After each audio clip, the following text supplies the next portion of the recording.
Assalamualaikum warahmatullahi wabarakatuh. Nama saya Putri Nurul Bayati dari PAI A6. Dalam mata kuliah pengembangan dan inovasi kurikulum PAI kali ini, saya akan mempresentasikan sebuah materi dengan judul Pengembangan dan Inovasi Teori Pembelajaran PAI. Dalam materi pembahasan kali ini, saya akan menjelaskan tentang pengertian, karakteristik, tujuan, strategi, langkah-langkah, dan juga contohnya. Materi yang pertama yaitu mengenai pengertian teori pembelajaran PAI. Teori belajar PAI dapat dipahami sebagai prinsip umum atau kumpulan prinsip yang saling berhubungan dan merupakan penjelasan atas sejumlah fakta dan penemuan yang terkait dengan peristiwa belajar khususnya dalam pembelajaran PAI. Yang selanjutnya yaitu mengenai karakteristik teori pembelajaran PAI.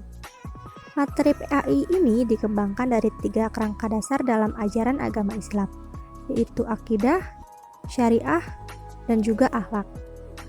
Adapun karakteristik mata pelajaran PAI itu sendiri yaitu dapat dijelaskan sebagai berikut. PAI merupakan rumpun mata pelajaran yang dikembangkan dari ajaran-ajaran pokok atau dasar yang terdapat dalam agama Islam. Karena itulah, PAI merupakan bagian yang tidak dapat dipisahkan dari ajaran Islam.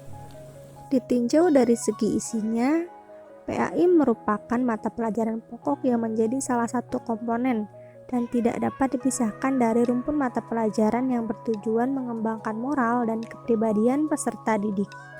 Yang selanjutnya yaitu tujuan pengembangan dan inovasi teori pembelajaran PAI.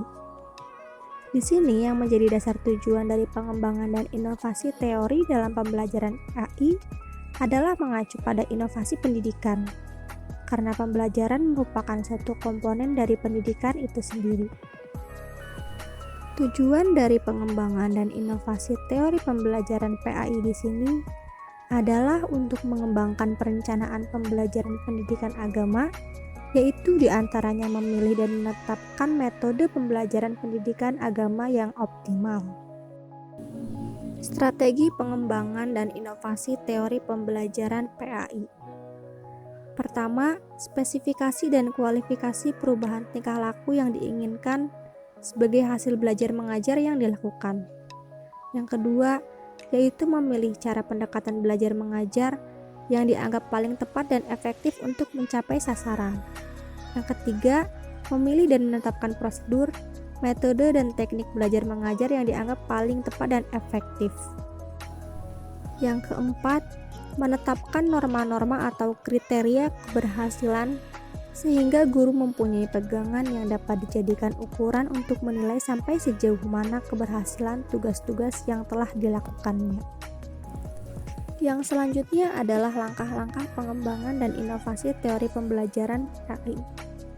Langkah awal yang harus dilakukan dalam mengembangkan strategi pembelajaran PAI adalah mengubah paradigma atau cara pandang kita terhadap pembelajaran PAI itu sendiri.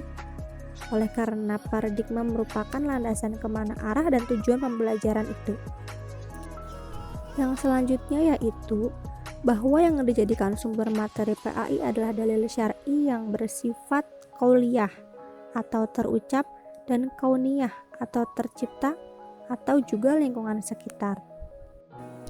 Dari pemahaman tersebut, secara kontekstual multidisipliner dianalisis atau bagi dalil-dalil yang membutuhkan analisis yang tajam dan mendalam, dan materi yang bersifat kauniyah yaitu membutuhkan observasi dan juga eksperimen.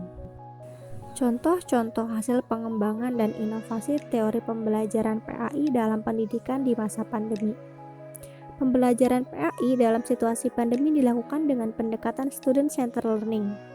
Platform yang biasa digunakan dalam pembelajaran biasanya menggunakan media online berupa WhatsApp Group, email, aplikasi Zoom, Google Classroom, Edmodo, Schoology, Google Meet, dan sebagainya.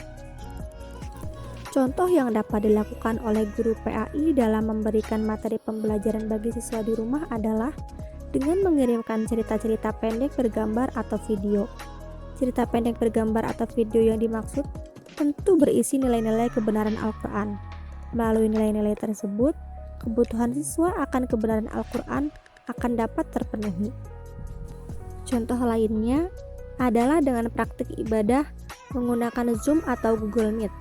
Misalnya guru mempraktikkan di rumahnya, sedangkan peserta didik praktik di rumah masing-masing dengan cara dipanggil satu persatu. Praktik ibadah ini dapat berupa praktik sholat, wudhu, sedekah, dan sebagainya.